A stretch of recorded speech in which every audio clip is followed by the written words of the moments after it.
monsters and ghosts to otherworldly beings. Join the Xplorers as they venture into the darkest realms, seeking the truth to what goes bump in the night. Good evening and welcome to Explorers, Seekers of the Truth, episode 29. I am, of course, Chad Charlesworth, and always I am joined by my best friend and co-host, Les Cabbage. How are you doing tonight, Les? Good. Pretty good. Well, that's good to hear, Squirt. I was just gonna say, I'm I'm a little confused over a post on our sister site, the Sasquatch ATV research team, of a comment that was put on there. But hey Cleo, good to see you. We didn't see you last week. We were wondering. We're hoping you're okay. Good to see you back. Yeah, had a comment. I was defined or titled squirt by somebody, and I guess in rebuke to one of my posts to one of their posts. Funny. I don't know. So I guess that's going to be my name moving forward. So aside from that, let's cover our usual part of the agenda here. You can reach us at our website, www.explorersgroup.com. Go on there, check it out. See what we have out there. We have archive shows. We have some cool gear that most of it we use personally. So you guys could go out there, check that out, buy some if you want. If not, don't bother. You could also find us on Twitter at Explorers Group, and obviously here on Facebook at facebook.com/Explorers Group. We're on iTunes and Instagram and all those other fun places. So go and find us and check it out. Yeah.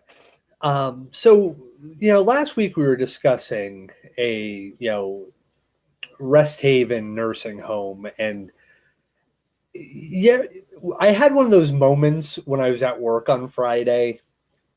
And when I was driving home from work, I had to call Les and ask him what he thought of this, because it was something I think we should have probably brought up during the show last week. It just never occurred to me when we were talking about this.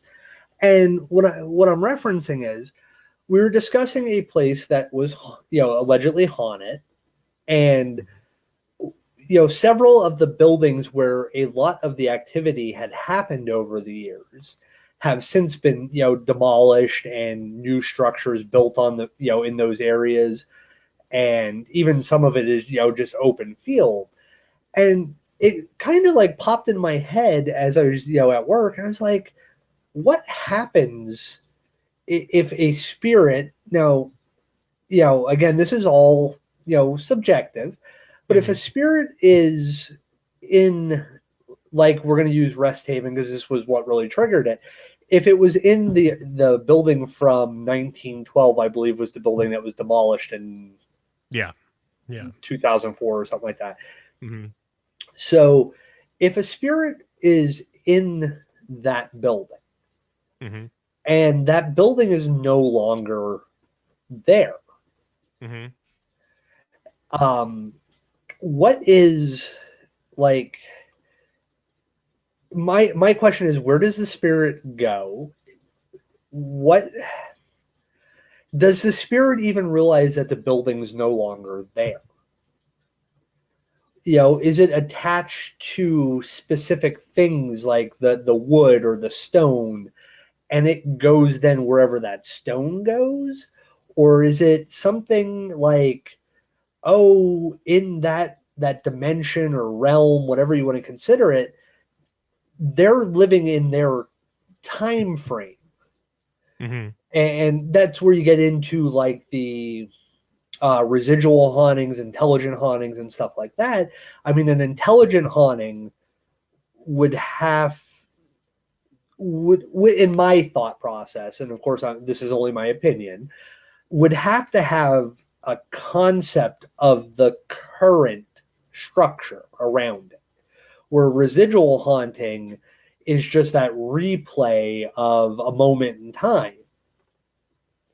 So if the structure is no longer there, where does that energy go? And this is something I would love anybody who has an opinion on this. If you want, shoot your opinion down quick and put it on the instant feedback, because I'm really kind of, baffled at this. Not like I have my thoughts on it, and I just want to kind of open it up and see what some of the, you guys that are listening think. Um, and again, this is all subjective, and nobody has the right answer, because we can't even prove the existence of the paranormal yet. In the sense of science, we can't prove it. Mhm. So, anybody's ideas are more than welcome, because this is kind of sat and I've rolled it around in my head so many different ways. And I would love, you guys and Les, even, because Les and I had a conversation about this, but it was kind of cut short because we were both traveling and doing stuff. Mhm. So anybody has an idea or a thought on this, just shoot it up on the message there. Also, I want to clarify, our friend Pat, who was nice enough to provide us with stories last week, is still an awesome guy. I kind of got a little flack for that. He is still a great guy, Uh-huh. I Yeah. just He want to was make sure. then and he is now. Yeah. Yeah, so, Pat, if you're listening, please, accept that my apology for misspeaking on that subject. Now, So Ricky says combination of time and space.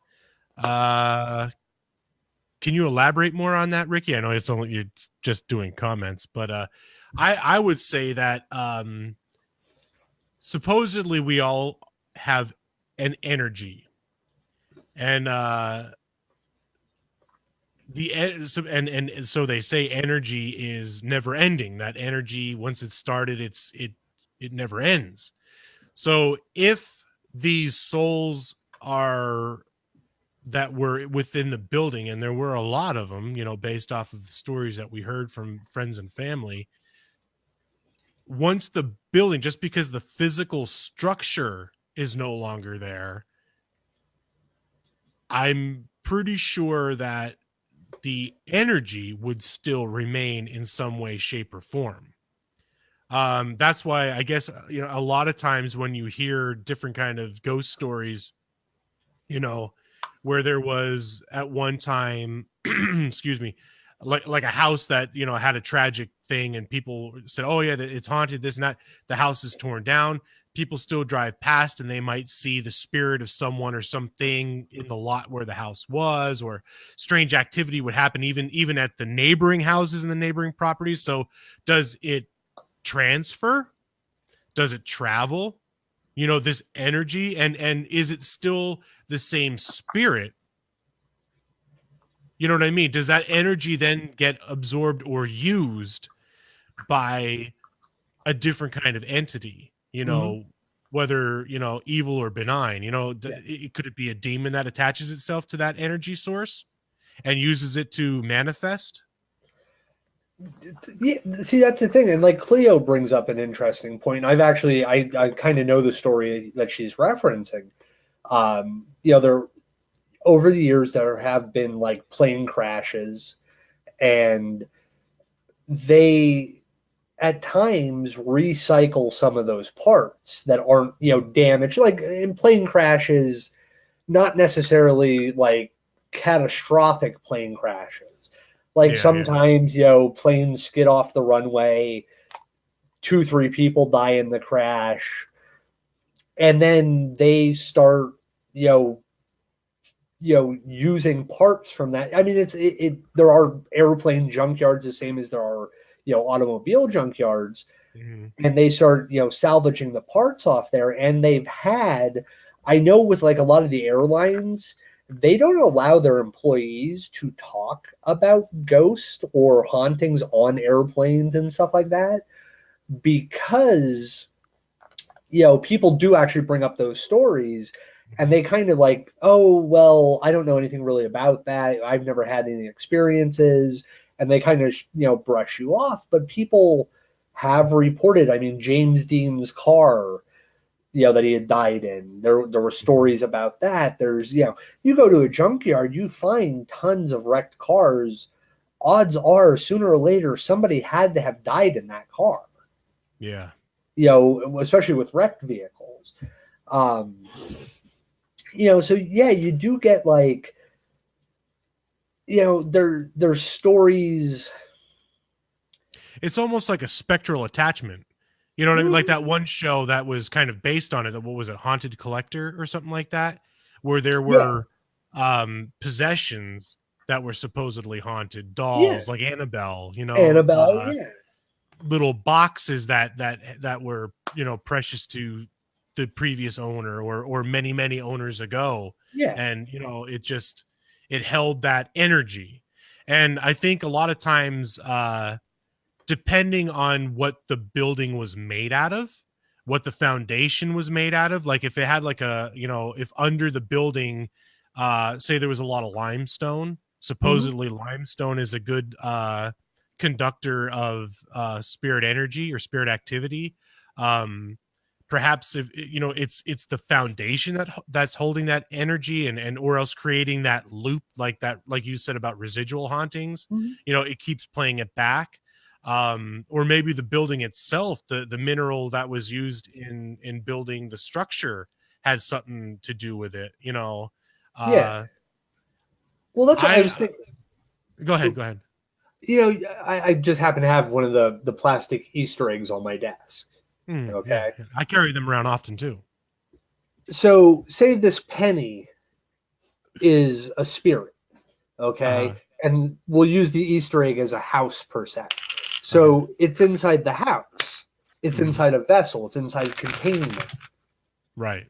Now all of a sudden, the house goes away.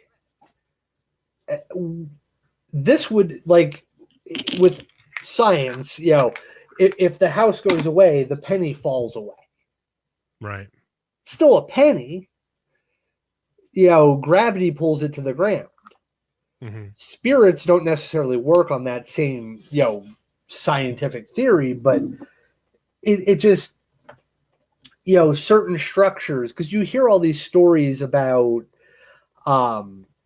buildings that were there years and years ago that were knocked down, and people, stumble upon the house lost in time is like always that story of like, oh, they went looking for the house that Tumbling Run. Yeah. I think we talked about that one before. Yeah. But say it again. Go, or do you want me to say it? There's a legendary. There was a like a resort community for the people that are around me down here. It's kind of like Smith Mountain Lakes. It was built on a reservoir, and back in the turn of the century, early 1900s, it was a very affluent resort community. Right. They eventually decided that as a reservoir, it couldn't have boats and people fishing in it and stuff like that. So this community shut down. And they basically, the foundations for a lot of the buildings are still kind of noticeable in some spots. But the houses and these hotels and stuff were knocked down and destroyed. And there is like a legend that people go out there looking and they find a house that is basically what people think is it's modeled after the houses that were there in the early 1900s.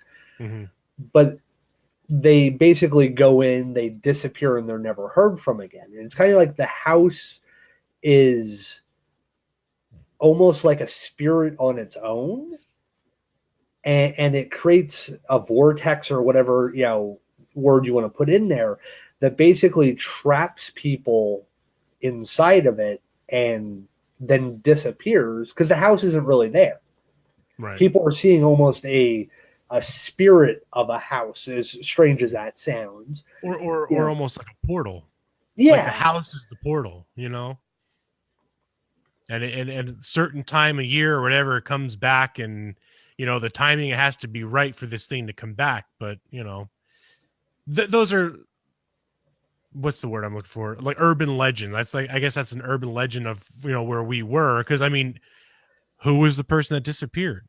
Has anybody ever heard of who actually was the person that disappeared? We heard that people disappeared in it, but who were they, and were they really gone? Like, is there a record of these people vanishing or yeah So I mean, I'm Charlie trying to had a comment. there. Yeah, he Yeah, says, I believe a person's consciousness sticks around to one degree or another. If someone was attached to a particular place or object, then a part of their consciousness may be attached to that as well. That says it perfectly. mhm. I Yeah. think that is an extremely great point right there. That it's not maybe not the spirit. Well, I guess the consciousness could be the spirit or what remains, the energy, and Mhm. it would attach to either the location or the home or the possession or something that has the tie to that energy source. Yeah. Well, that's like, and that actually kind of triggered Charlie's response there, kind of triggered something in my head. If anybody's seen, there is a video that probably every other summer circulates on Facebook, and it's real ghost caught in Gettysburg, and it's the cannon alongside the road, and then all of a sudden you see what looks like two soldiers kind of on either side of the cannon. It's at night, so you can't really make it out that clear, and it can't be people because it would be a federal crime to be on that, in that area at that time of night, and and these people just randomly caught it on camera. Mm-hmm. Well, here's one of my problems with that whole scenario, and it kind of relates back to what we're talking about here. The cannons that are placed on the battlefield are not necessarily where the cannons would have been during the battle. Right. They would be close, in a general, most battlefields, they try to put stuff as close as possible to, that time frame, or at least a major part of that time frame, like Gettysburg being a 3-day battle. Mm-hmm. Well, on day one, there wasn't cannons on that road. Right. On day 2 and day 3, there were. Even up until probably day 4, there was, day 4 isn't part of the actual battle, but it would have been during the retreat. There may have been cannons in that area. Mm-hmm. And that also brings me back to the thing I made you look for me the other day, was the ghost who corrected the big battlefield map in that house in Gettysburg, where Right. the husband had set up this big table diorama with like the little soldiers on it representing the different stages of the battle. And he came home and asked his wife, why is this moved? Why did you move this? And she's like, I don't touch that stuff. I just vacuum in that room and dust. I don't touch your tables. I don't know what you're talking about. So one day she's up there cleaning. The husband had moved the regiment back to where he had it.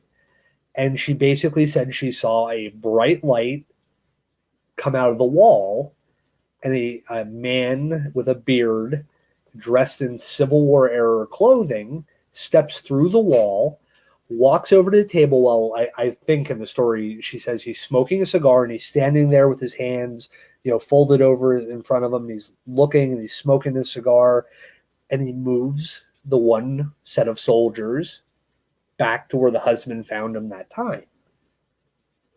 Years later, they actually found out through studying some of the regimental records that the placement of what was accepted history was incorrect. They were using, paces and steps for measurement, and then they were using a modern stride length and stuff like that. And all of a sudden, when you figured out how tall the officer was in command and stuff like that, it changed how far those distances were, and they were actually a good 10 or 15 yards to the left and up from where the records had them at that point. Mm-hmm.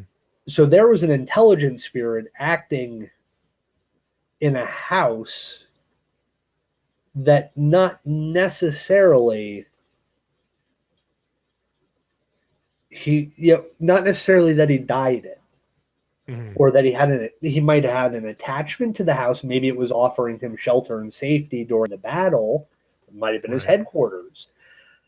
But he interacted with modern, you know, modern tables and stuff like that, and could change it. So, it keeps like going back into that loop for me. Like, if it's intelligent, it has to have some reference in modern day, in its environment that it's occupying now, because it can affect things around it now. If it's residual, that's why people always say, like, oh, I saw it come out of the wall and it, went through this doorway and disappeared. Well, in 1830, that wall wasn't there. It was a hallway. Yeah. So it's basically just reenacting that moment in its life. But now all of a sudden, that wall wasn't there. It comes through the wall and disappears. So we added something to a structure, and it still doesn't affect the residual haunting.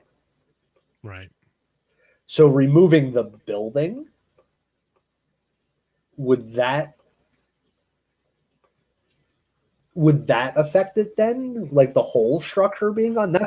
That's where I was looking, like, and thinking about this and stuff like that. It just kind of goes into this loop for me where it's like, well, if it's this, it's this, and if it's that, it's that. And it could be this or it could be that. I think the best solution, I think we need to get up to Rest Haven, to the site of the old buildings, and we do our own investigation, see what we pick up, see if we pick up anything. And I want to also go up to the cemetery and do a little bit up there too, because think about the story. I don't know if it was Drew or Pat, one of the two, that said about they saw like a family in mourning go That up was towards Pat. the cemetery. Well, why would it be the family? You know what I mean? Like, why would a whole family come back and reenact that moment? Mm-hmm. You know what I mean? I would assume they didn't die during that progression. You know, what would make a family come back? I mean, unless it was a family member that was so dear and important to them that maybe caused something bad afterwards. Maybe they died in a wreck when they were leaving there. I don't know. But what would bring, you know what I mean? That what would cause that sort of spiritual energy to want to reenact itself? That just made me think of a movie I watched a couple of weeks ago. And this, of course, is I watch those horrible B paranormal movies. And you said about the family. Well, in this movie, the family was staying in the Winchester mansion, but it wasn't really the Winchester mansion. It was kind of like some old house made up to look like it. It was a very bad, like C-class paranormal movie. But in the end, the family had been dead the whole time. Is that the one with Nicole Kidman? The Others? Isn't it No, The Others? no. That The Others is another movie like that, but that wasn't supposed to be the Winchester Mansion. This was like called Winchester, the Winchester House, or something like that. Yeah, but The Others is along the same lines as that. But yeah, that was really a really has. great movie. Yeah, it was. Yeah, it was Squirt. Thanks, turd.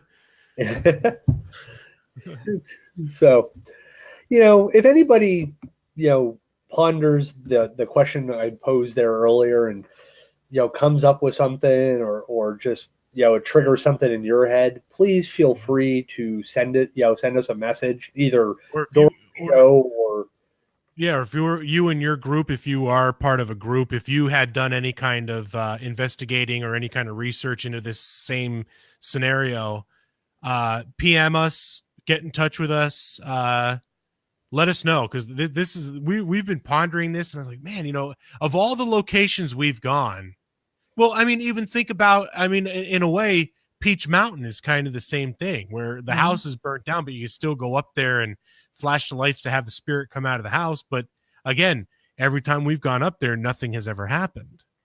So we can't really confirm yay or nay. Does the soul remain? Yeah, I don't know. Well, that's also like one of the things when we were at the Daniel Stewart. That's why I keep saying to you, I want to actually do like the field around the barn, investigate that and do EVPs there and try to like put some audio stuff out there, because that would have been the area where people would have been laying or something like that. So, yeah, of course, this is all subjective. So, but I would just love to hear other people's opinions on it, because you may shed some light on it or shed a new way of thinking for me to, kind of wander down that wormhole and see where it goes. Yeah. Yeah. So, well, it's like you said, not to cut you off, but it's like you said, it is so subjective. You know what I mean? And until things are, I guess, for lack of better terms, scientifically concluded, it'll still remain a mystery. But I still say we hit up Rest Haven when you come back home, and we do our own research. Oh, of course, I'm more than willing to, go check it out and see what we come up with. Evidently, Darby's willing to go with us too. Yeah, she's down. She's keeping up. Yeah. Stop it. Sorry. The door's about to open. So tonight we wanted to talk about, the famous Yeti. Mm-hmm. No, not the awesome overpriced coolers and cups. and not Les's favorite WCW wrestler, the Yeti. I didn't even like WCW. Okay, Squirt. Enough of your opinions. Every time you have an opinion, we get out of here. No, tonight we're going to discuss the legendary cryptid, said to roam the high altitude of the Himalayas. We'll also kind of discuss some of the more famous Yeti expeditions and some of the cryptozoologists that have been involved. Mm-hmm. And we're going to go back to what I would consider, in my eyes, the last golden age of exploration, when people went out looking for the adventure of finding something like this, and not to get on TV and be TV famous, but to actually seek out the truth to these legends. Mm-hmm. Yep, absolutely. Yeah, as you know, like Chad had said, tonight's topic, we're going to be discussing the Yeti and some of the hunts for the elusive creature. And I guess first we'll kind of give a little bit of a breakdown as to what it is before we get into the expedition. Are you okay? Is everything okay? Yeah, really there's evidently a photo shoot now going on with me, since I'm evidently so good looking and there has to be photos taken. No doubt on that, brother. No doubt. But anyway, let's talk about what the Yeti is before we get into some of the expeditions and like Chad had said, some of the early explorers and naturalists and scientists that tried to go after, and just really rich people that had a lot of time and money on their hands to go after this elusive creature. So much like its North American cousin, the Sasquatch, according to juniorbooks.com, I will read what they had to say about the Yeti, or also known as the abominable snowman. The Yeti is half human, half ape figure of legend among the Nepalese of the high Himalayas. And Nepalese mothers use the tradition of the Yeti to scare their disobedient children. The Yeti will get you if you don't watch out. It's a popular warning amongst the Nepalese. In the folklore of Nepal, the Yeti, or the abominable snowman, it was taller than the average human, and is said to inhabit the Himalayan region of Nepal, Bhutan, and Tibet. The names Yeti or Meta are commonly used by the people indigenous to the region and are part of their history and mythology. Stories of the Yeti first emerged as a facet of Western popular culture in the 19th century. No one can say whether the Yeti whether it actually exists, but the first appearance, or the first apparent confirmation of its existence, came with photographs of huge footprints in the snow taken by Eric Shipton. Hey, Kelly. The Mountaineer in 1951. Few people claim to have seen the Yeti, and some believe that it's invisible, which, there's a lot of speculation of what do they call it, Chad, when they disappear, cloaking. Yeah, where they say that the Sasquatch cloaks, where it hides itself, or could travel through parallel dimensions, or it's interdimensional or something.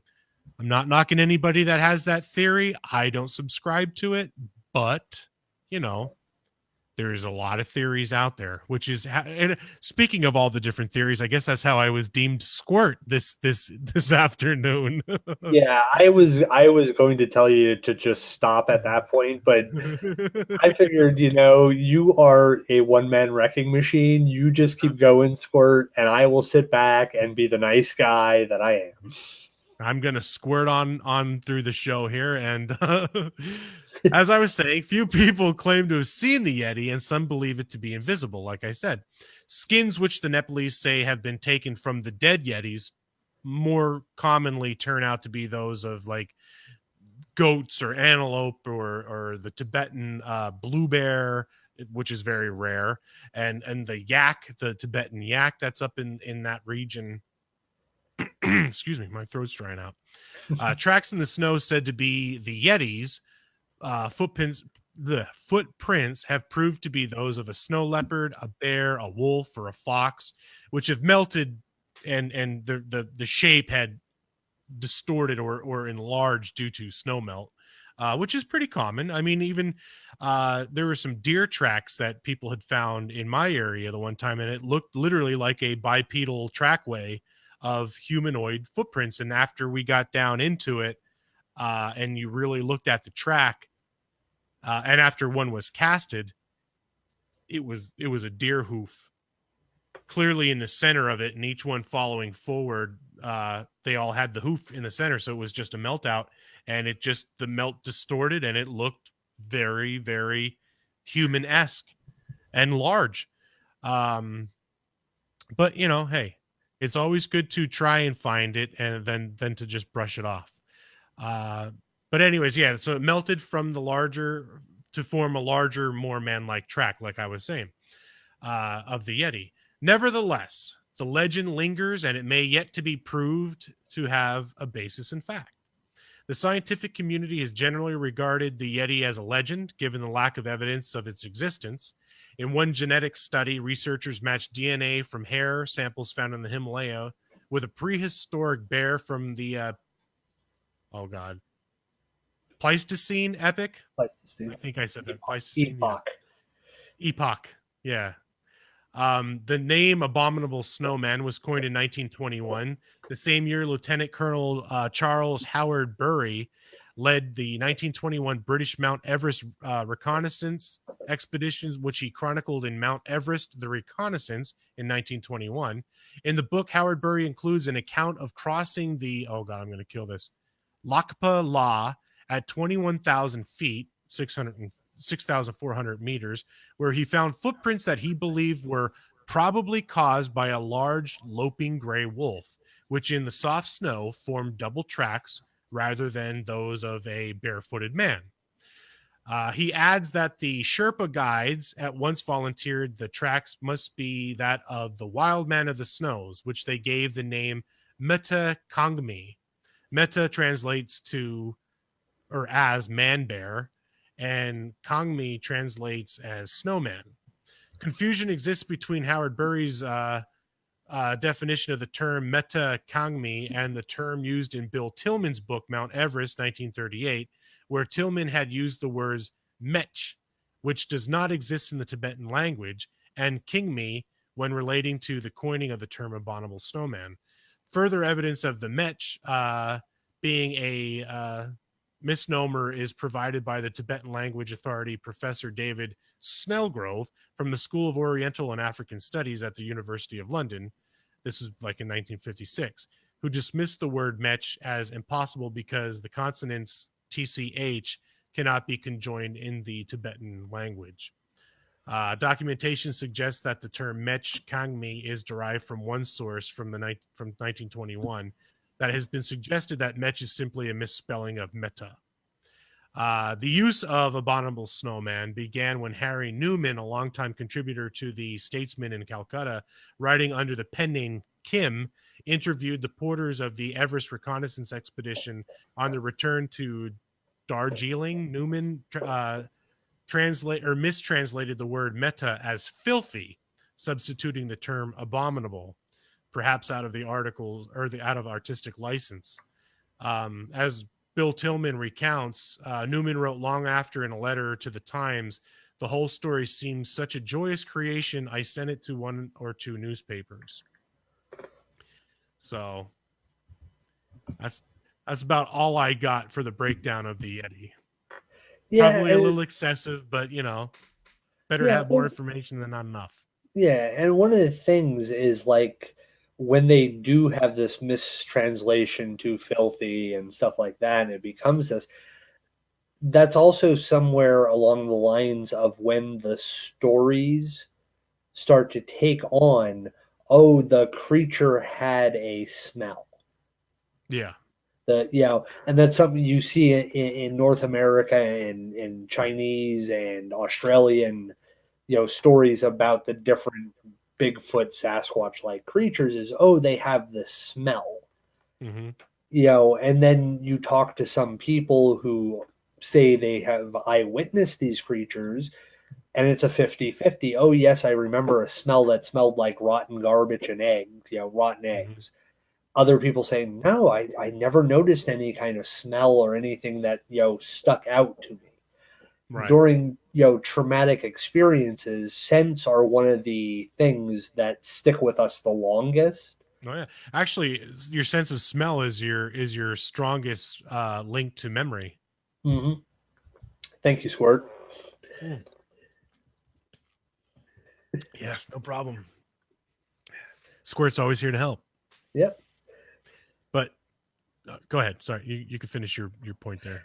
No, I was just, it seems like there's a mistranslation that all of a sudden creates a new piece of folklore.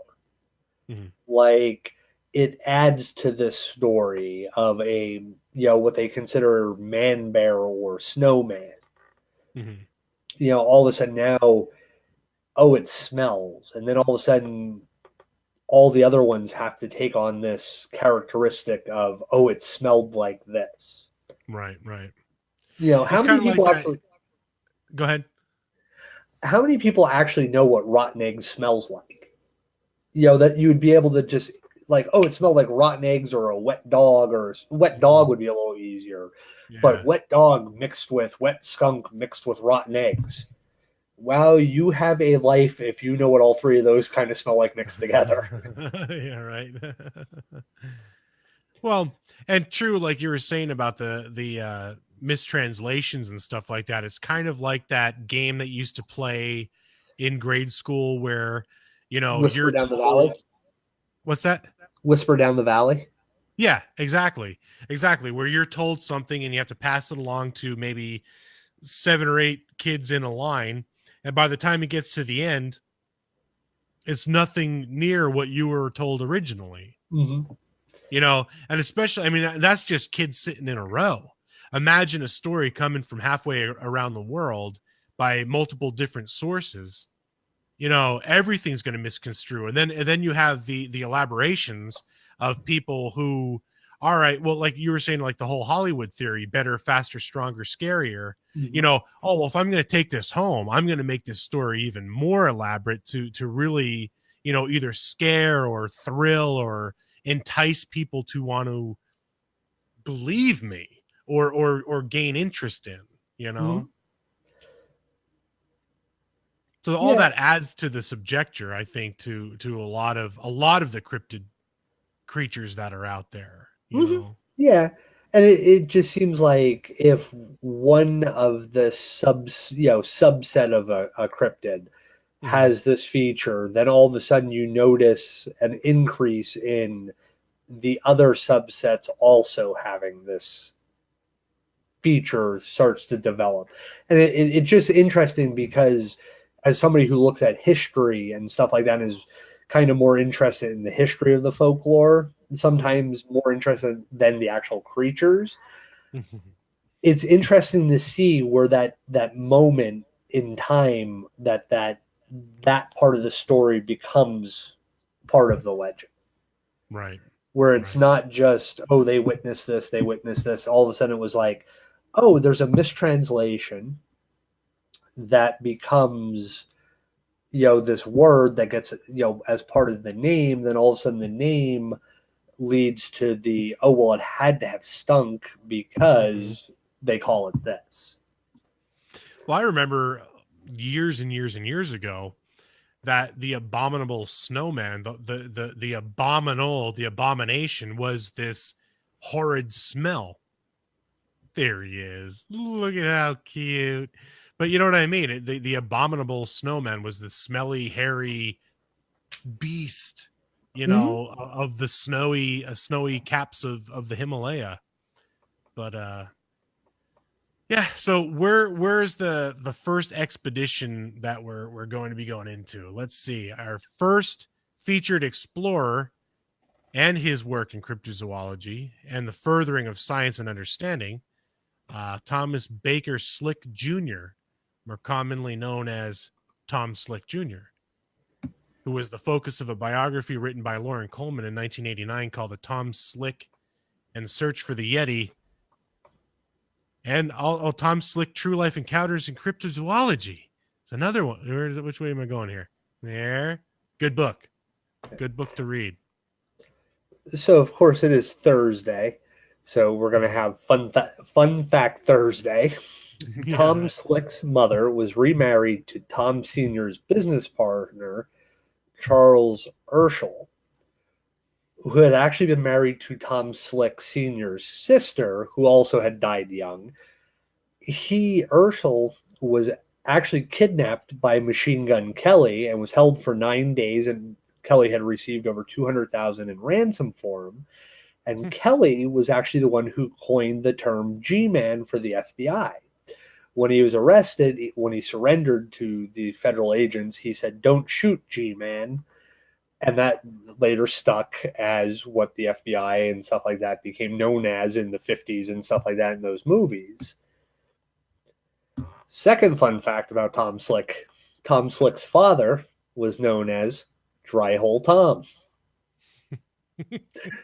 Because of his bad luck at oil prospecting. Right. Yeah. Until his big score in Oklahoma, which then he was known as the King of the Wildcatters. So that was Fun Fact Thursday. I hope you enjoyed. I did thoroughly about old Dry Hole Tom. Tom Slick Jr. was born May 6, 1916. He was a San Antonio, Texas-based inventor, businessman, adventurer, and heir to an oil business. Slick Jr. went to Yale, and it was there that his interest in cryptozoology begins. In his book, Tom Slick, True Life Encounters in Cryptozoology, Lauren Coleman speculates that it was reading about the 1928 Roosevelt expedition that kind of bagged the first giant panda in the 1920s that sparked Slick's lifelong search for undiscovered species. And one of Slick's first field experiences was during a college trip to Europe, where he took some time to visit Loch Ness, which very lucky. Yeah, and one of the neat things about Slick was he actually poured his money into scientific research. He actually started up the Southwest Research Institute, one of the biggest R&D focused science nonprofits in the country at the time. On a smaller scale, he also started the Mind Science Foundation, aimed at exploring strange consciousness and mental powers. He had become interested when he was traveling through India. He had met a man who could levitate and teleport himself. So, as a rational American of the scientific 20th century, Slick thought that levitation, could actually be used in construction work. And if he could figure out how to do this and harness this type of power and the teachings of it, it could actually become a big help in construction, where less machinery would be needed, less fossil fuels would be needed to, maneuver stuff around. And, that's pretty interesting that this is why I say it was the last golden age of like real exploration, because these were people who lived for the adventure of doing this stuff. Right. But also guys like him and Howard Hughes and stuff like that put their own money into developing, different thought process and acceptance of different ideas of, hey, if this guy can levitate, there's got to be a way that we can levitate this, 1,200-pound stone and then teleport it, from the job, from the left side of the room to the right side of the room and put it in place. Right. Yeah, it's interesting. Yeah. Shit, if you could figure that out, God, you'd be rich.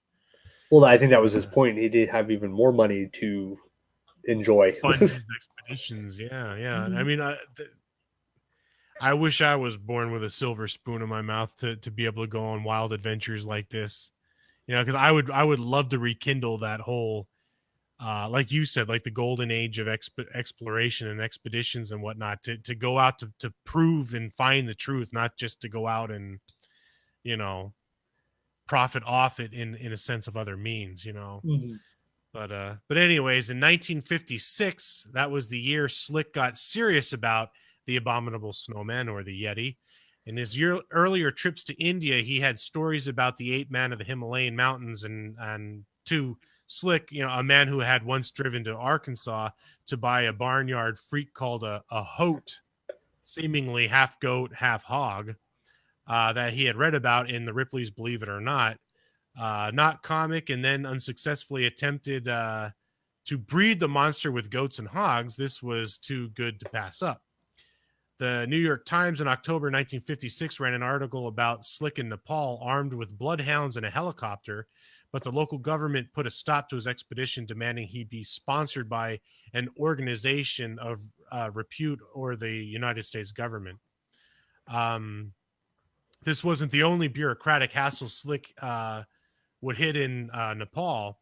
In 1957, the government, worried about his expeditions of bagging a Yeti, forbade foreigners from killing a Yeti. And in 1959, a State Department memo made this the official position of the United States as well. So Slick got around Nepal's new rules by getting a letter of assignment from a San Antonio Zoological Society. He headed up into the mountains looking for any sign of the mythical beast. The trip bore some fruit, but most of it was conceptual.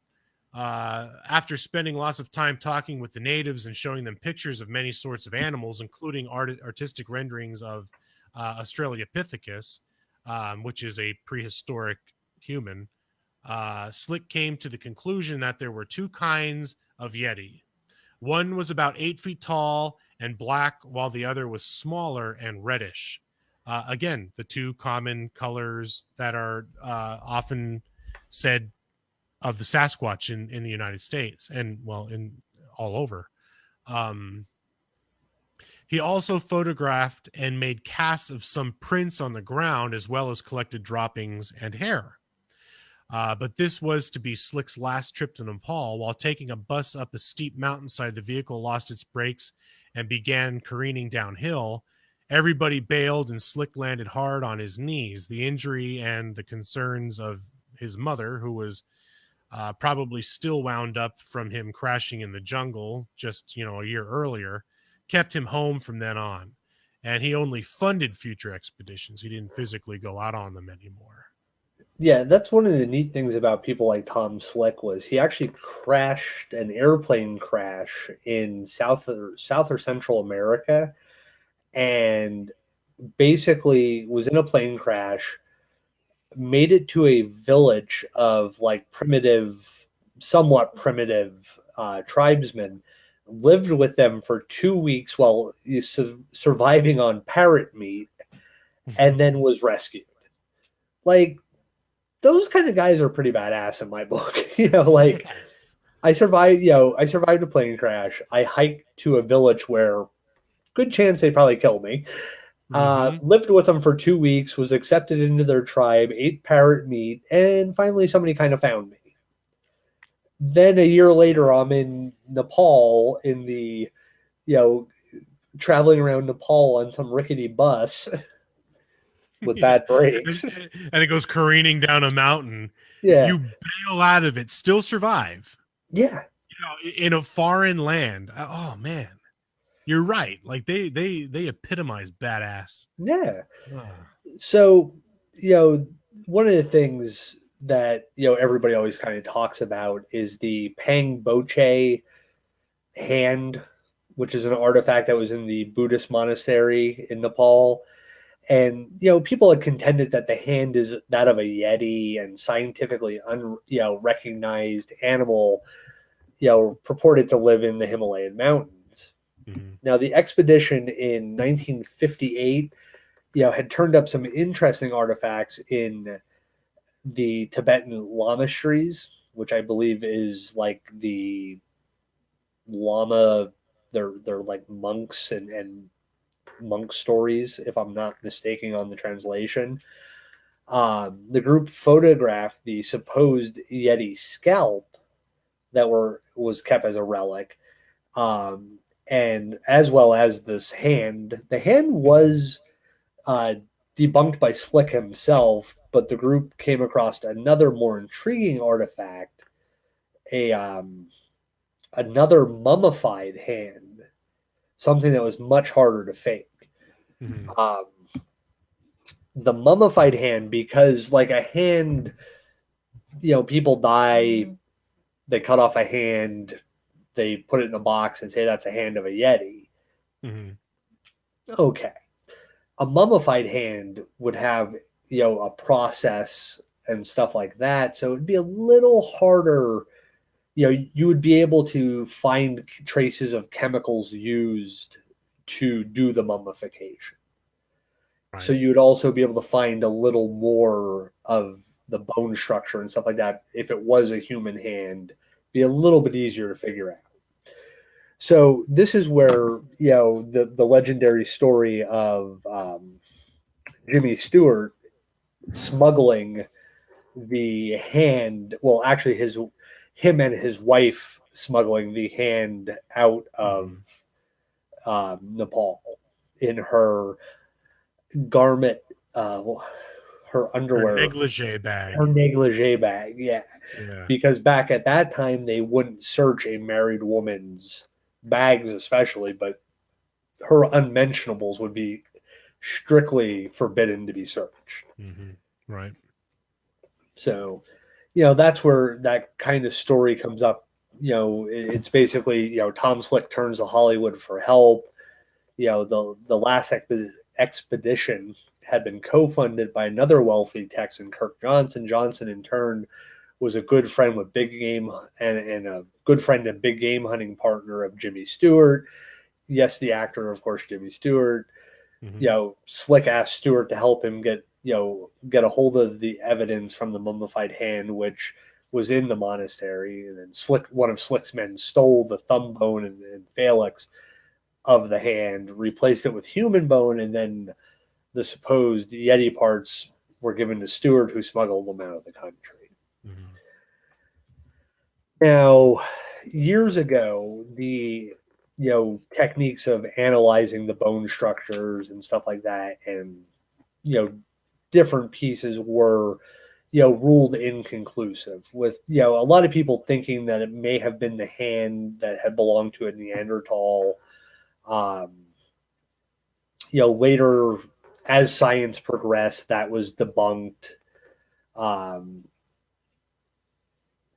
It's one of those things where it becomes debunked based on the facts that the examiners were looking at mutilated relics with hoax parts in it. So it's common when you see a dinosaur in a museum, sometimes they have to create a bone that they couldn't find and put it in to this otherwise, complete dinosaur statue or bone display. What are they called? Skeleton, yeah. Skeleton. Yeah, but the display has a certain name for it. Oh, I don't know. But, so some of these parts were hoaxed, and that's also where, you start to look at, okay, the hoaxed parts, were they parts of a human hand that, they kind of fit into place, to make the bone structure bigger. Right. The TV show, if you guys remember Unsolved Mysteries, did an analysis on some of the tissue on the hand and comes up inconclusive. Now, that was back in the 80s. So you're looking at, some improvements in science from the first examination, but still not the, big leaps that we've had in the last, from the 80s into the 90s, 2000s to current. So one of the things was this story doesn't actually come out that they stole the hand until the 80s. Mm-hmm. So it was kind of kept secret, which also then kind of gets you thinking, like, if they stole the hand, they had the hand, they were doing testing on the hand, why keep it secret? Right. After a certain point, like I could understand not going on national news the day after you stole the hand and returned to America and go, oh, look, we have their hand. Yeah, we stole it. We stole it. Because you're probably not going to have the same reception when you get back to Nepal, Yeah, right. next time you do an expedition. But now on 27th December 2011, it was announced that the fingers belonged to the hand. Basically the hand was a human hand. The DNA basically all comes back as human, which, the doctor who had tested, Dr. Ogden, commented, we have got a very, very strong match to a number of existing reference sequences on human DNA databases. Mm-hmm. Human was what we were expecting, and human is what we got. That, again, that's one of those things, like, depending on which side of the whole Sasquatch, Bigfoot, Yeti, thing you Debate. fall. Yeah, I mean, well, we found human. It's like we were expecting human, so therefore we only looked for close enough matches to human sequences and exact matches. Well, there are different, if you look at certain pieces of our DNA compared to certain pieces of other primates and stuff like that, there are sequences that match. Right. So that always, if I was going to cover up the existence of a creature like this, I would make sure the DNA showed up to be human, or a bear, or something that we've been telling you it is for years. Mm-hmm. So, sometimes stuff like that kind of triggers in my, detective mind. Well, if you were expecting human, you already had a predetermined idea what you're going to find. Right. So, right. was there chances that samples weren't handled properly? Well, there's always that chance, but you kind of put a statement out there, and then I kind of look at it and go, well, you're now giving me your motive for this, what you found on this test. So you've already kind of tipped your hand to saying you were going to make sure this was coming out the way you thought it was coming out. Right. Yeah, I mean, if you're right. If you're looking for something and you want it to be something, you're going to find that something. Yeah. But I think it's that. I mean, if you're looking for horses, you're going to see horses. But the people who are truly finding things are looking for giraffes. Yeah. I'm not sure how that goes. Yeah, but I get it. I get what you're saying. Well, and it's funny too, because a lot of the other samples that are submitted throughout the United States or from the United States to different DNA database labs, it always comes back either unknown primate or unknown human. Mm-hmm. Well, I mean, we're still of the primate family tree, and it always makes me scratch my head because it's like, all right, well, obviously, if you're getting hair from somewhere, I mean, unless these people, lifted it from a zoo or something like that. But if these people are out in the woods and it is honest to goodness, found in the forest, and it comes back unknown primate, but we can't say it's a Bigfoot. Well, of course you can't say it's a Bigfoot because no Bigfoot has been found. No Bigfoot body has been able to be studied, and DNA hasn't been extracted in order to categorize it. So if it's coming back unknown primate or unknown human or something like that, well, isn't that confirmation? It's a step to confirmation. It's not enough to confirm its existence, but it is on the road to confirmation. Like, I guess it's kind of like, all right, well, we can't match it to anything. So it's an unknown primate. So until the day we have the body to identify it, it's unknown. yeah. Well, and that's the thing. Like, if it comes back unknown primate or unknown human and has certain human hair characteristics or primate hair characteristics, but it's unknown. Yeah. Well, then you almost have to say, if it walks like a duck and quacks like a duck, then it's a duck. Mm-hmm. But now you have something that walks like a duck, flies like a pigeon, Mm-hmm. And barks like a dog. Yeah, so you have something out there clearly because these samples are coming and are not completely identifiable. We're putting it in a family, but we're not putting it to a specific creature, animal, Right. anything. So one of the things that make me kind of wonder is they're getting all these unknown primate. Are they taking those unknown primate finds and storing that information so that way every time they get a unknown primate, are they the same?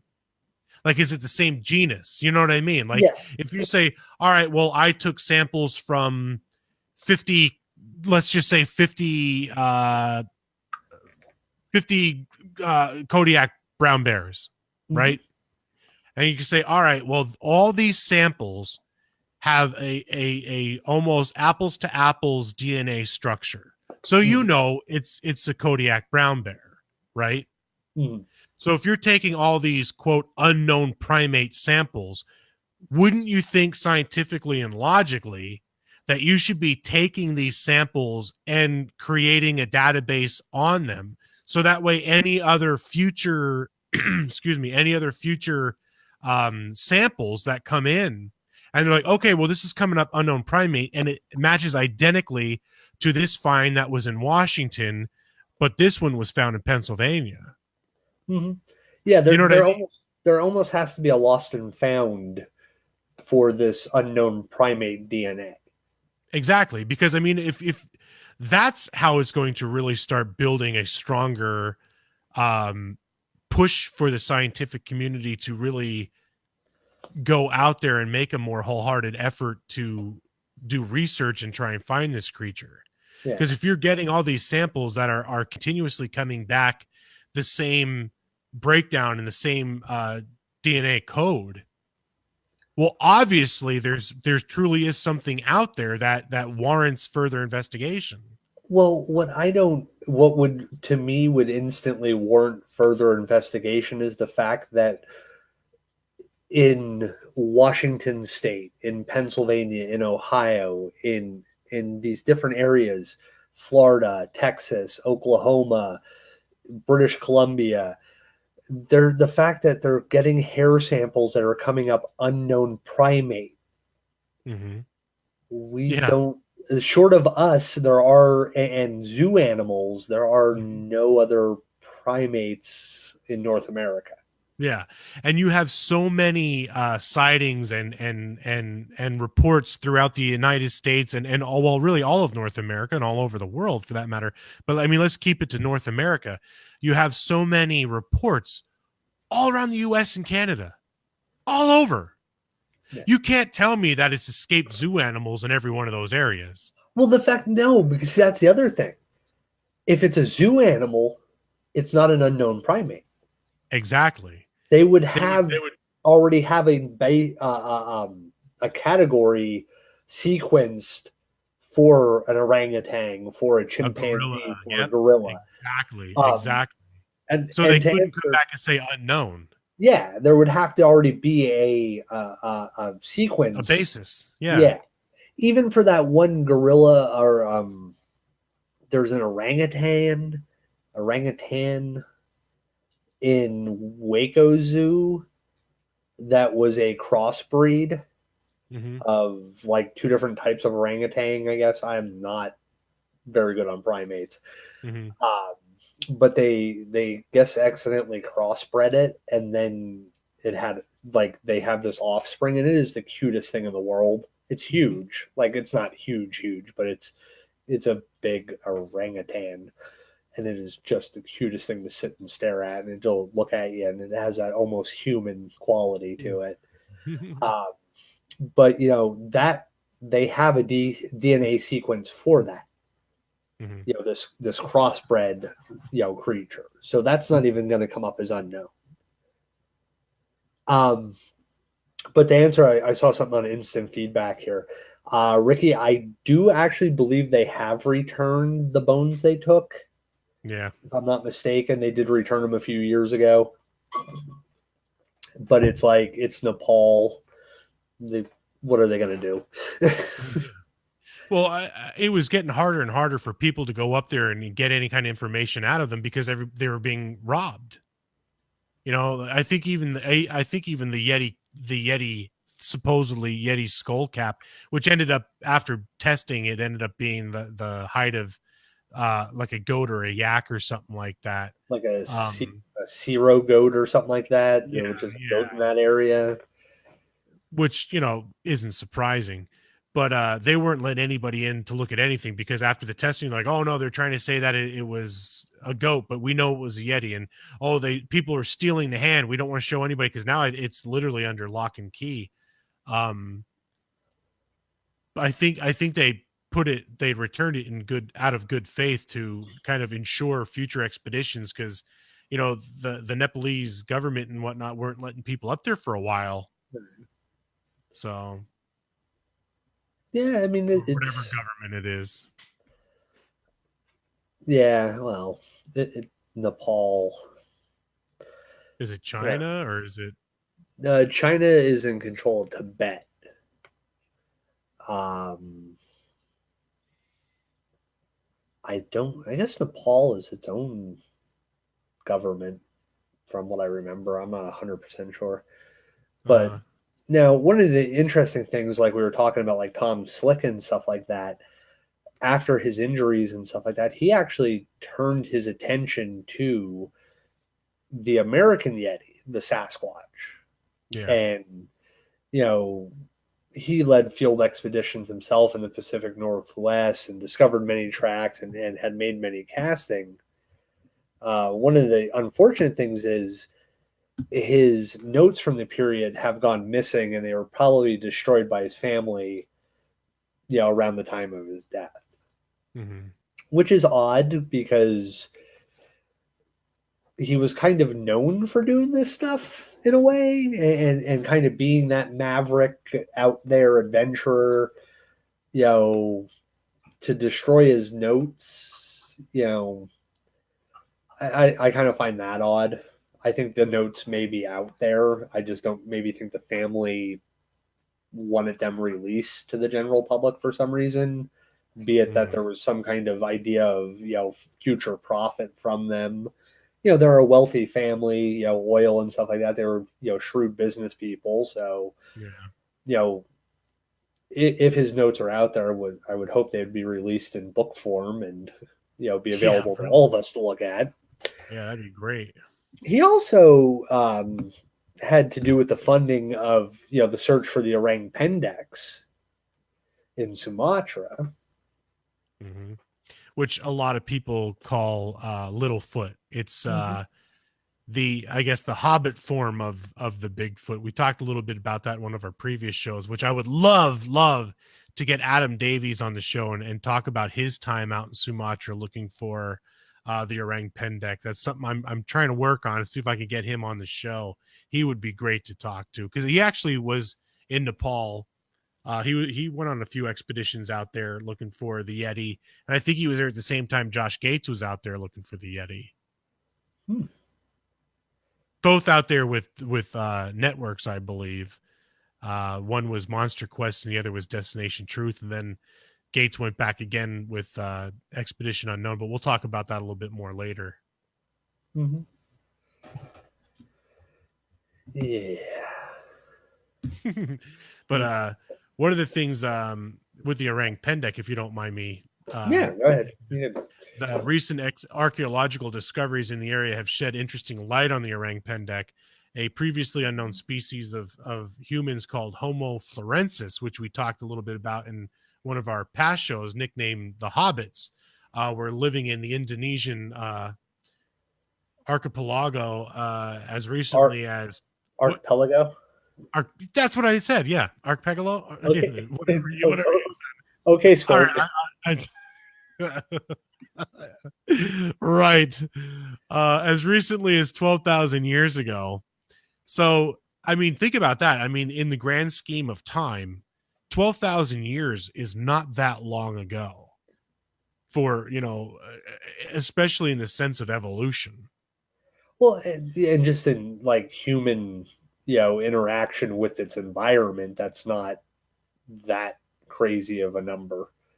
Right. You say dinosaurs, 65 million, dinosaurs being 65 million years ago. Like, say 12,000 years, that kind of it's a drop in the bucket. Yeah, it seems very, very small amount of time. Mm-hmm. But these small bipedal bipeds probably look like an awful lot like the orang pendek, who's been seen for hundreds of years. But aren't there pygmy tribes in Sumatra? I'm pretty sure there's the Indonesian pygmies and Sumatran pygmy tribes. Yeah, who I'd love to descending, huh? I was going to say, who I'd love to have asked about this? My grandfather, who was there. He's all over the Pacific, so he would have known. But what were you saying now? No, I was just saying, could they be descendants of these hobbits? Because they kind of fit the bill, height and size. I guess honestly, anything's possible. Yeah. In that sense, I mean, there's proof that Neanderthal and stuff like that bred outside of their lines and stuff like that. So could a hobbit and an early Homo sapien have had some freaky deaky little people action? Of course. Yeah, I guess it's not a far-fetched theory because you're right. I mean, Homo sapiens had interbred with the Neanderthal, and supposedly we all have at least 2% Neanderthal DNA within us.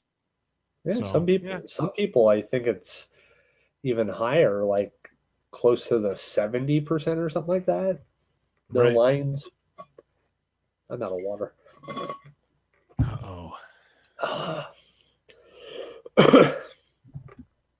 Now, one of the things I found interesting, like with some of the stuff you were reading earlier, was when Slick actually went to Nepal, his original intent was to actually kill the Yeti, kind of along the lines of like Roosevelt had done with the giant panda and stuff like that. Mhm. But he, over time began to kind of realize the animal deserved to live just as much as any human did. Mhm. And by the time he was searching for Bigfoot, he was more interested in capturing photographs than actually killing, a Bigfoot. Right. And, that's kind of interesting because you go from this, because there is that constant debate, kill, no kill, Right. back and forth argument with people. And he starts out with the whole, well, I'm going to go shoot one of these, get it down off the mountain, present it, to science and say, look, here is the Yeti. You know, classify it now. It's proven. Mhm. To years of searching for something, to just look at it and to think like he's never claimed to have actually had an actual encounter with one that, but his thought process changed to, oh, I just kind of want to get a picture so to show people and say, here you go, here's the proof I'm going to provide. Mhm. I just think that's interesting when you see somebody kind of start out down that road of, I'm going to kill one, I'm going to stuff it, I'm going to, have it in my, big game trophy room, to, yeah, I'm just going to take a photo of it and kind of wave to it and walk on by. And that's the, Mhm. the end all be all for what I want in this situation. Yeah, it is kind of an extreme. But then again, you know what I mean? People go through life changes and whatnot, and their perspective and views on things change, depending on life changing events. I mean, the dude's been in how many accidents and whatnot. I mean, that could be enough to kind of clear your conscience and kind of be like, you know what? I don't want to do that. You know what I mean? So I don't know. What else do we have? Just trying to think if there's anything else, with the slick expeditions or anything like that that, pop up in my head.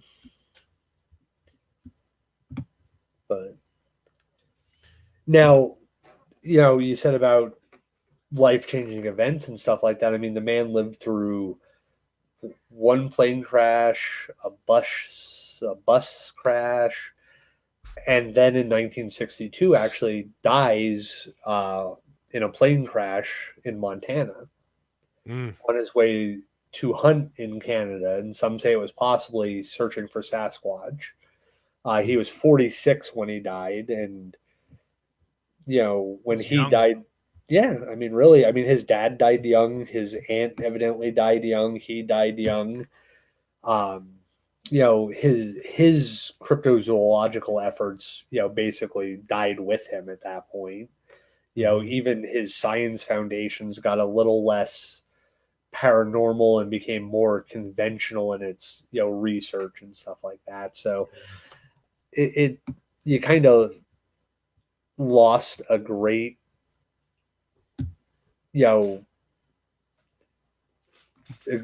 a great person in that sense. Like, we lost somebody who, nowadays his institutions may have continued funding research and stuff like that, and maybe if he doesn't die in 62, the amount of money for research would have been so good that some higher end science and stuff like that would have gotten involved, and they may have proven it by now.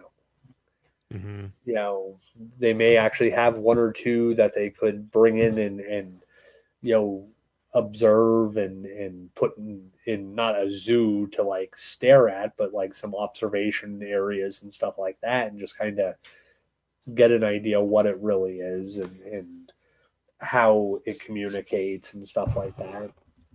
Right. Kind of sad that he died like that. Yeah, it is. It is. I'd be interested. It'd be interesting to think about how far. I mean, with the fortune the dude was sitting on. You know what I mean? With that kind of financial backing, not tainted by corporations or networks, or you know what I mean, to be able to be that self funded. who knows what he could have found out? I mean, really, the possibilities were endless. He could have gotten a really great team of, scientific minds and really gone deep into the middle of nowhere and done a lot of research, or perhaps he would have, had engineers come up with some kind of new tool or new, device to help track or find, or, you know what I mean? Like, who knows? Yeah, I mean, Would have been great. even on the paranormal, like, investigative side of it, the technology that would be available, from somebody like, one of his, research development companies, there may be some really good evidence on that, end of it even, just that somebody could, give somebody a grant that allows them to work on, specific projects, dealing with frequency and light and different ideas like that, where, they could actually spend that time working on stuff and actually create possibly the thing that would prove the existence of different things. Right. So we talked a lot about the Tom Slick expedition. I mean, I think that holds a lot of really holds a lot of weight in the whole Yeti story, really. I mean, because without that, there really isn't much going on. I mean, if you move into more modern times, there have been other, for like, I guess, researchers, whatever you want to call them, that have gone out there in search of this mythological creature. Now, this, we'll talk a little bit about it later, but this is where it gets a little bit muddy, in my opinion. And again, this is just my opinion. You could say what you want, call me Squirt. You know what I mean? Or why do you Squirt, why do you say this is just my opinion? You know that's when you get yourself in trouble, right? Am I squirting myself up for controversy here? But no, we'll talk about a little bit about this later. But anybody who's familiar with the TV show Destination Truth, and I am not knocking it. Quite honestly, that was probably one of my favorite, I guess, paranormal or cryptid related shows. I loved it. I thought it was Hollywood, but still it was really cool. You know what I mean? I liked where they went. I some of their techniques were neat, but Josh Gates was the host of Destination Truth. And according to destinationtruth.wiki.com, I'll kind of read verbatim of their write-up of basically the episode where Josh and his team had gone to Nepal to look for the Yeti, and they had a decent write-up on there. And like I said, I'm going to read verbatim what they had. So it kind of builds up the episode. So this is kind of what happened. Yeah, Josh. In Los Angeles, Josh Gates assembles his team to head to the Far East to investigate the Yeti sightings that have been recorded for more than 1,000 years. I don't know how true that is, but I'm assuming the legend has been around a long time. He chooses to bring along Casey Brad and Araceli, or I don't know what the hell the name is. They pack their gear for their flight to Nepal. After passing customs, they meet with Dr. Shrestha, whatever, the senior scientist for the Animal Health Research Division, who explains his suspicions that the Yeti is a once extinct species that may have reemerged. Based on reports and recommendations, Josh decides to investigate a valley where the most sightings have occurred. Aboard a cramped 30-year-old prop plane, they head to the village of Lukla and begin their 4-day trek into the Himalayas. The most eventful part of day one is the sighting of a distant cow in the hills. On day 2, near Macha, they find a retired Sherpa guide who was an eyewitness to a Yeti sighting. He directs him 3 miles to the west. That night, Josh leads. And again, there's an interesting thing. When you're talking to these Sherpa people, do they really want you there? Do they really want, people like you and I out there snooping around their villages and their land and whatnot, looking for a creature that most of the cultures there regard as sacred or fear? A lot of those people are superstitious, and a lot of people think if you disturb the Yeti, it'll attack their village, it'll attack their livestock. You know what I mean? So are they going to say, "Oh yeah, go 3 miles that way, you're going to find it"? Or are they just bullshitting? Yeah, I think that goes back to my old follow the money. They make money by taking tourists and climbers and stuff like that through these areas.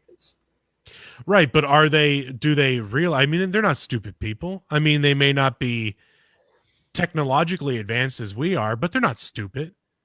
They know that if they're going to give away the cow, they're not going to make money off the milk. Yeah. So why take the people to the place where they can find what they're looking for, and they're not going to continue to get paid to carry all their shit out in the middle of nowhere? Because once one person has seen one, everybody wants to see one. And I can't direct you in the wrong direction, because if I direct enough people in the wrong direction, nobody's ever going to come back. Because, think about it like Tom. He's a fishing boat captain, was a hunting guide and stuff like that. If Tom took people to an area where they never saw a deer or bear or found fish, somebody would say, "Hey, I'm thinking about booking a cruise, a fishing charter up in that area. What was that guy that you went with? Oh, well, don't go with him. We didn't catch anything." True. There's Eric Cooper brought up a good point. A true Bigfooter isn't going to take others to their hot spots. I mean, that's kind of to my point is, are they going to hide? I see where you're coming from. Like, the more you get, like, if it's a fishing commodity, if I'm catching a lot of fish, I'm going to go to the place that catches all the fish, but what if what if the let's just say one of the guides is a local native and his family relies on that. Well, I'm not going to take everybody to the spot where they're going to drain the fish population. We'll take them to a place where they'll catch a couple, just keep them happy. That's like, you got these, every now and again, you get a report trickling in just to keep the interest, but nobody actually ever finds. You know what I'm saying? Nobody's ever at the actual spot where it happened, or are they misleading things just to kind of keep them coming? There's just a little bit of interest, but we're not going to take you to where it actually happens, because, again, like I said, a lot of those people are highly superstitious. Yeah, but you're also talking about an animal that isn't going to be in the same spot every day. It's going to be in the same area. So if I take you to an area where I say I had a sighting, and when we go there, I'm going to tell you the story of what happened.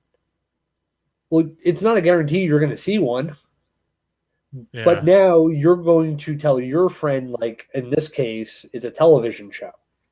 Yeah. They probably got 1.1 to 1.5 million viewers on its first run, plus what it's done in syndication and online and stuff like that. So they're probably just a commercial for, say, 5 million people to come to this area of Nepal and try to find, Lohi, the Sherpa, and get him to give you an idea of where to look. Because these people can't tell you exactly where they are. If they knew exactly where they were, they would say, I guarantee you for $20 million, I can prove the existence of a Yeti. Okay, we got $20 million. You go prove it. Okay, come here. He's right over there. Yeah, he's there every day at this time. He comes down for lunch at noon. He sits right there. Look, he's right there. Give me my $20 million. Yeah. I don't know. I guess there's all different kind of ways to speculate, but you know. No, there's no Anyway, speculation. I'm right. yeah, all right.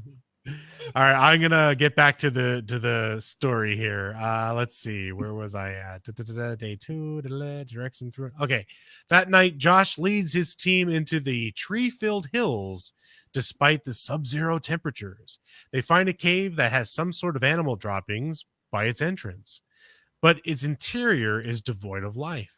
On day three, the thin air at 11,000 feet above sea level begins to slow the hikers. Dawa, the Sherpa, takes them to a monastery that is said to have a Yeti head on display, which we already talked about. Upon arrival, the party is welcomed, but their cameras are not. A monk threatens to throw a stone at Brad if he tries to bring the camera inside. That night, a mysterious woman comes to the team and says she will help speak on their behalf. Sure enough, the Council of Four Leaders approves their entreaties, and the team is permitted entrance to the monastery with their cameras. Ooh, big surprise. Let's see. Within a metal case is a glass enclosure that holds what might be a Yeti scalp. One of the elders explains they don the cap to perform ceremonies to ward off evil. Again, part of the superstitions. Brad asks for a single hair to perform DNA testing, but it's rebuffed. Yeti or not, they're told. The people believe the artifact to be significant, and that should suffice for proof. And again, back in the 50s, when the one expedition was out there, they took samples of that. That's how they found out it was the goat. And again, they're probably going to be like, no. We already had this tested. It came back as fake. We're not going to go through this again. You know, they have their belief. But why would they do that? Oh, because if people were 100% sure it was fake, nobody would ever come back. Well, it was already proven fake. Yeah, but if we allow you to test it again, it's 2 strikes. And if we test it a third time and it's a third strike, then people go, I have no reason to go to Nepal. I know somebody that actually went to school in Nepal. And from the stories they tell me, yes, beautiful area, stuff like that. No reason to really go to Nepal. Right. Yeah. Yeah. I mean, and again, and Ricky is says basically what we're going to be getting at the end of this. It's entertainment. You know what I mean? Especially with the new Explorers, the TV Explorers. You're making a TV. New Explorers? No, not us. But or you know what I mean? These people, they have a show. They need to the networks need to make money. They need to make it entertaining. So you know, even like you can't come in with the all of it. You know what I mean? It's all entertainment. It's all wow factor shit. But anyways, let's see. Day 4 finds the hikers at a river within the valley. That night, they split up and begin hunting. A moving hotspot is picked up by the thermal camera, but the contact is too brief to be definitive. Closer to the water, a Sherpa Tall finds a footprint. Josh is thrilled beyond belief when one perfect and 2 partial footprints are found in close proximity. He summons Casey and Brad to quickly bring the casting powder. They take impressions just before the evening mist turns into rain. Despite the wet weather, Josh has them fan out on both sides of the river to try and find additional evidence. They repeat the process at daybreak, but find nothing conclusive. A helicopter retrieves Josh and his team and whisks them back to the airport. Much to Josh's surprise, word of his discovery has gotten out, and he's besieged by the international media. The discovery has made worldwide headlines. Josh brings the 3 castings to Los Angeles, and the first thing he and his teammates do to review all of their recordings. Casey says he has enhanced and studied the thermal images, but the moving hotspot can be identified only as something organic. A more definitive finding won't be possible. Josh then heads to the University of Idaho, where he meets Dr. Jeff Meldrum, a renowned expert in footprints. He's impressed with the castings and has a 3-dimensional laser scan made. The partial heel is just about a perfect match for the full footprint, and the doctor rules out the likelihood that these were plants by someone perpetuating a hoax. Given the distance between impressions, he reasons the creature that made this was well over 6 feet tall and weighed between 300 and 400 pounds. He also rules out the prints belonging to a bear because of the differences in markings and toe shape. He then shows Josh how similar this footprint casting is to one of unknown origins taken in the Pacific Northwest, possibly made by a Sasquatch. Meldrum considers Josh's evidence a significant discovery, which delights Josh. Again, it's fucking TV, or it's a TV show. I need a bleep button. You know what I mean? You don't need a dump button. Yeah, a dump button. I need a dump button. I can't do a show without a dump button.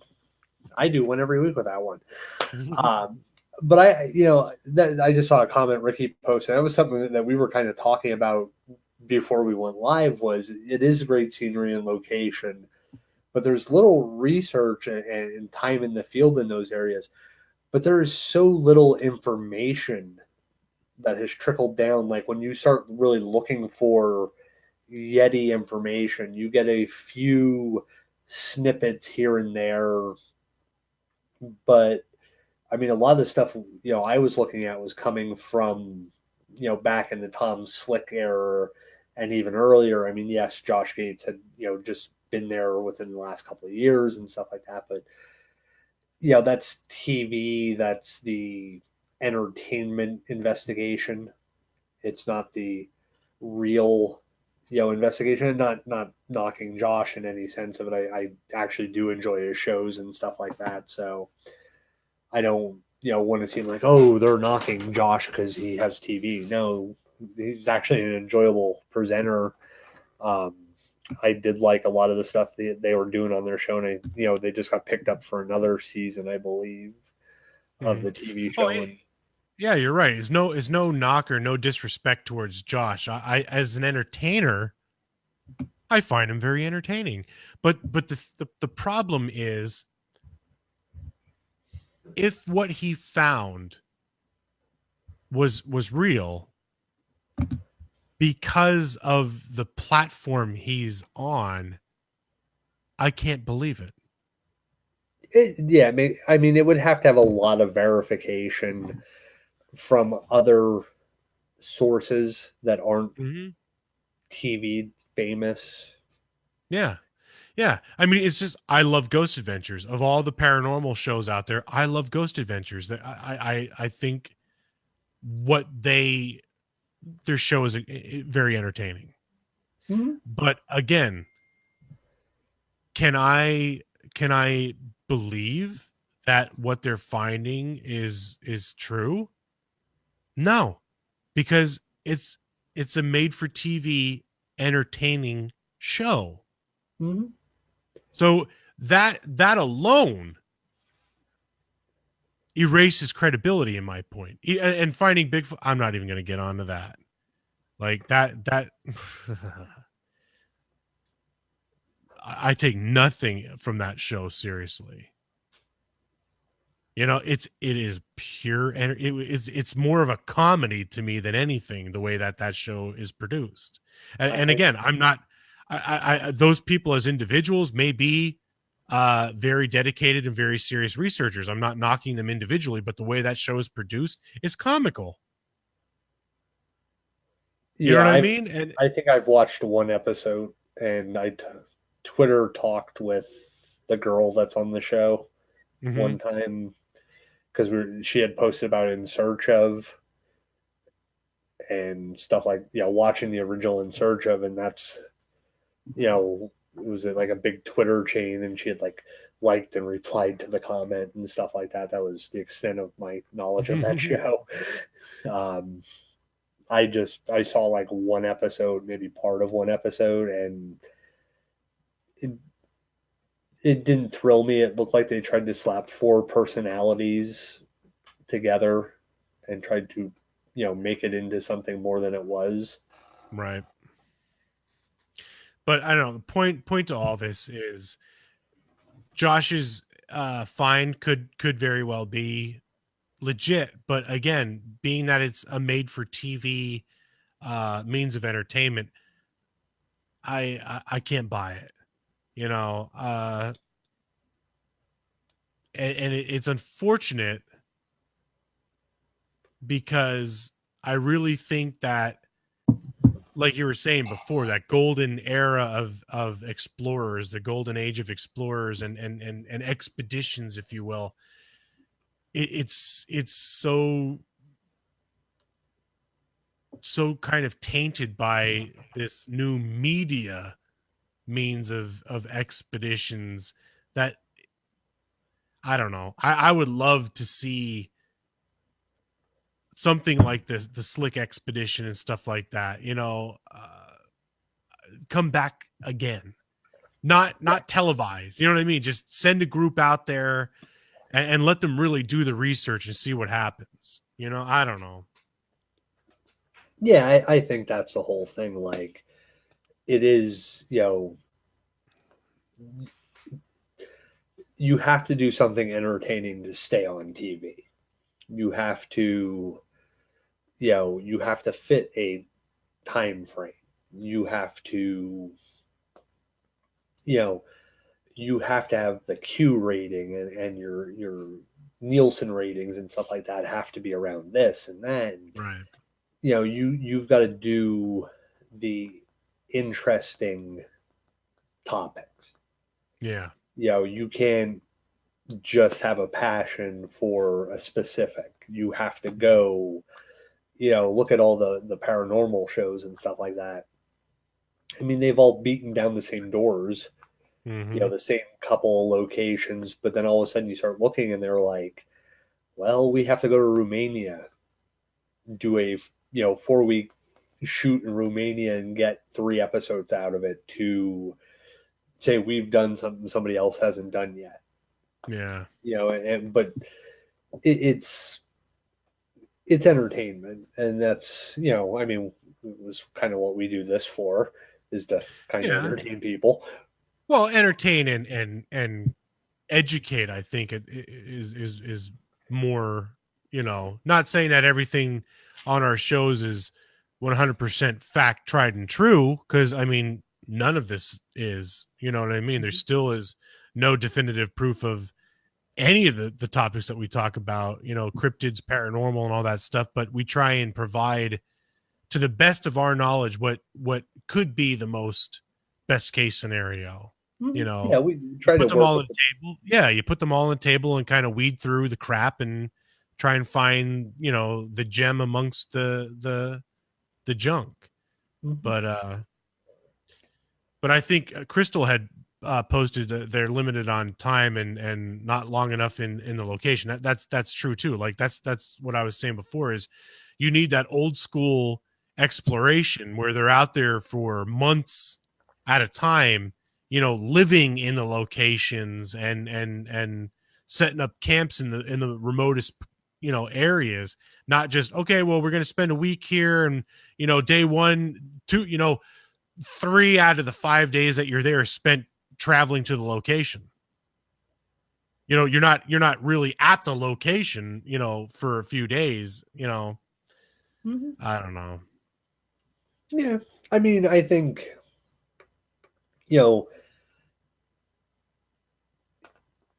it would be interesting to see somebody do real research, actual research, and if it is not necessarily like a TV show, but more or less like access to webcams, like, and see the different steps in actual investigations and see what they're doing. Maybe it's not like minute by minute, but like you could get briefings and kind of see the work being done as they were going. Eric posted, come to the North Cascades in Washington State. You will have an encounter. I would love to. Is that where you live? I'm assuming. I would, if I could swing it and you could get me to a location, or get us to a location, Eric, dude, I will book the flight and be out there as soon as humanly possible. It's my dream to go to the Pacific Northwest. I mean, to me, that's that's the home of Sasquatch. That's kind of where it all started, where it all began. And to me, that's the epicenter. And I would love to go out there, and not for some sort of a conference or an event, or I want to go with other researchers and really get in the thick of it and do research. I don't want to go out there to promote a book or promote this or promote. I want to go out and research. That's what I want to do. I want to look for the creature that I'm trying to seek the truth on. So you have Bigfoot knocking on your backyard, huh? Yeah, dude, if I could swing it, I'd be out there. And Ricky, podcast from the field. Yeah, we've tossed around the idea of certain locations doing a live show, but we're just trying to figure out how we could rig the camera systems to communicate with our hosting app. And so hopefully this summer we will have a live investigation, and you will see how many times I fall asleep during investigations. Yeah. Actually, if you look on our Twitter, there's a little snippet of Les sleeping on an investigation. Yeah, we try to do some live feeds while we're out doing stuff. Sometimes Wi-Fi is not the greatest in some areas, especially with doing Sasquatch research and stuff like that, getting out in the mountains and stuff. Sometimes it's a little hard to do. Even doing the paranormal end of it, you get in some places, like we were legitimately down the street from 3 Mile Island on one of our last investigations, and we had nuclear radioactive hamburgers and chicken wings before our investigation. I think that's what did me in. I was so sick that entire weekend. We had an entire weekend planned out for investigating. We did the Haldeman Mansion, what Chad was talking about, right down from 3 Mile Island. Then we went down into Gettysburg, and I was so sick for every one of those investigations. Oh, it was horrible. Great time, mind you, because I was with my best friend and one of our other friends, and it was I'd do it again if I could, but I can't wait to go when I'm not sick. Yeah, it would be nice if you weren't sick. Yeah. Or sleeping. Mm-hmm. Squirt. Yeah. I guess it really lives up to that name too. But anyway, do we have anything else for tonight's topic? Because now we're kind of rambling, and I don't want to draw this out if I don't have to. There was one story that I had kind of read that was interesting, and I can't recall which book I found it in. It's probably still sitting in my car. Which book did I say earlier today that I was reading? Oh God, I don't remember. Sasquatch. Something Ape Man. Sorry, I have two. I have two Bigfoot books, and it's one of the two. But there was a story in there about William Knight, who was riding through the Sikkim area, and he had stopped to give his horse a rest and had sat down along this road in a heavily forested mountain area. And basically his story just went along that he had heard a slight sound, look, and saw about 20 paces away from a figure that I now suppose must have been the hairy man that the Tibetans call, Yeti. And he, basically his description of this creature is it was a little under 6 foot tall, almost stark naked and bitter cold. It was, of course, the month of November, and he was a pale yellow all over. And now this is from the 1800s. He says, about the color of a Chinaman. Shock, matted hair on his head, little hair on his face. His feet were splayed and large, and he had formidable hands. His muscular development in his arms, thighs, legs, back, and chest was terrific. This guy kind of sounds like he kind of, was sweet on this thing. But, he had, in his hands, he had some form of primitive bow. He said this went on for about 5 or 6 minutes, and he could tell that the creature didn't see him, but saw that the creature was watching something down the hillside, and basically after a little bit the thing started off and ran down the hill, and he was actually impressed by the speed at which the creature was traveling. Now, the author of that book had basically pointed out that, people are kicked out of their families and their villages for having disabilities and mental issues, and this most likely was somebody that was kicked out of their village, and most people that have that happen do die off, but some do eke out an existence. And I was kind of thinking about it, like November in the mountains, not exactly a great time to be completely naked or close to naked.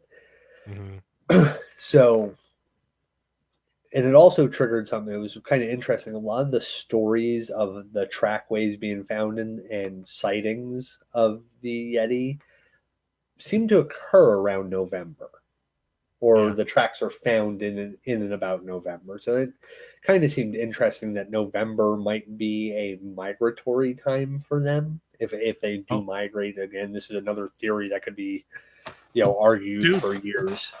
Dude, when we talked about my experiences on the old farm, it started in November. Went straight through the cold months. That, to me, I noticed more activity during the colder months than I did during the summer months. And I'm wondering, I don't think they hibernate. I honestly think that they are moving throughout the winter foraging. Yeah, I mean, if they hibernate, to me, it would be some form of bear. Yeah. Because really,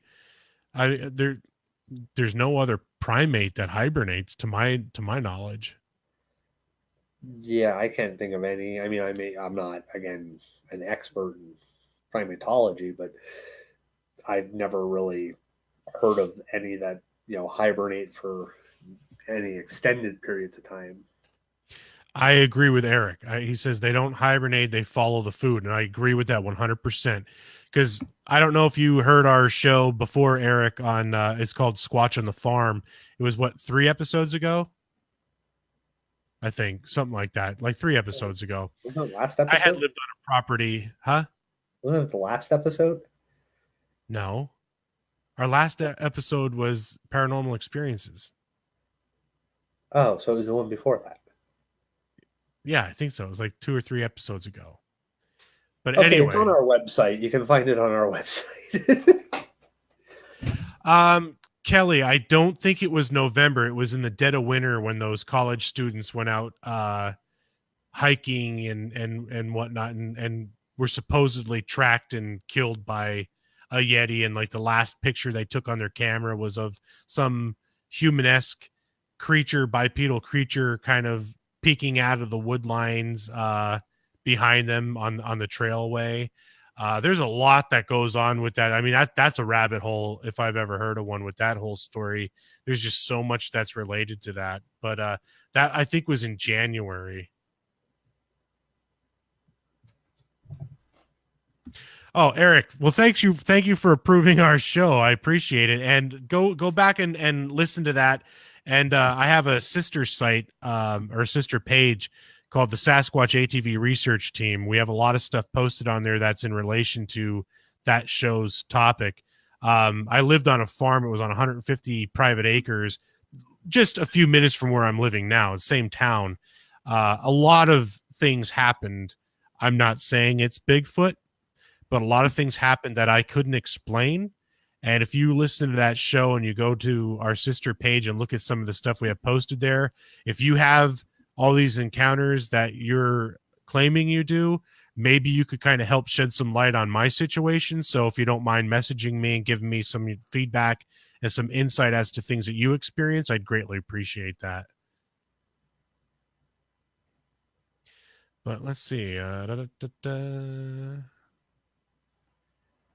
Yeah, Crystal said that she heard they were killed by. There's a lot of different theories that they were, or how they were killed and whatnot. But yeah, it is a really cool story.